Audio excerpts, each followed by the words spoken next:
Joe's Astrology, and this is the birth chart for Gal Gadot. And there's no birth time for her, so we don't have her rising. And I just want to show in this video how actors and actresses usually play roles that correspond with their astrology.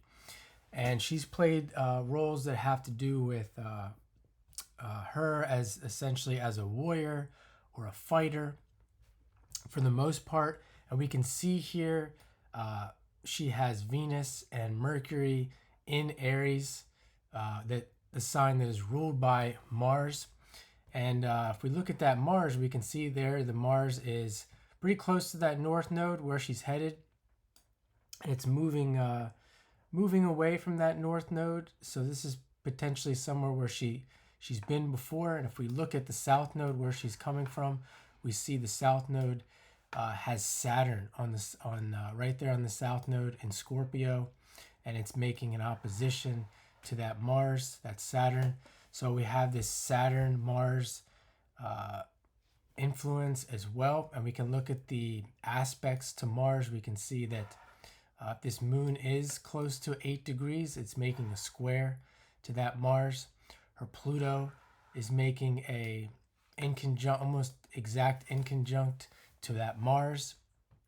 It's also making a exact inconjunct to Neptune.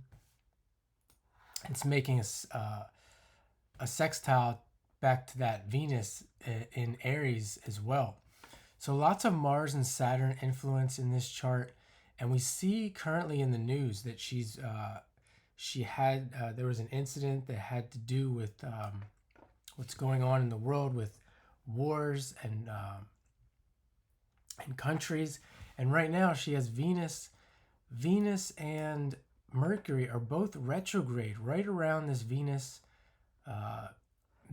Mercury conjunction in Aries currently as this is happening. Also, I believe this was yesterday, the moon was at the same time, the moon was transiting her south node and that Saturn there in Scorpio.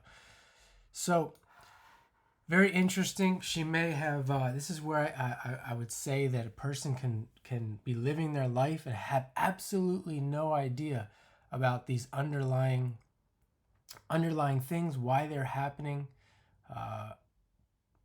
And with that being said, there's really there could be no reason to look at them deeper and wonder why they're happening and ask the question. They might just say that it's a coincidence or blame the people essentially. But if you look at this chart, there is an indication that there is a deeper reasoning why this person will live the life that she's living and why things are happening in her life. So that is what's going on with Gal Gadot and her astrology. And thanks for watching.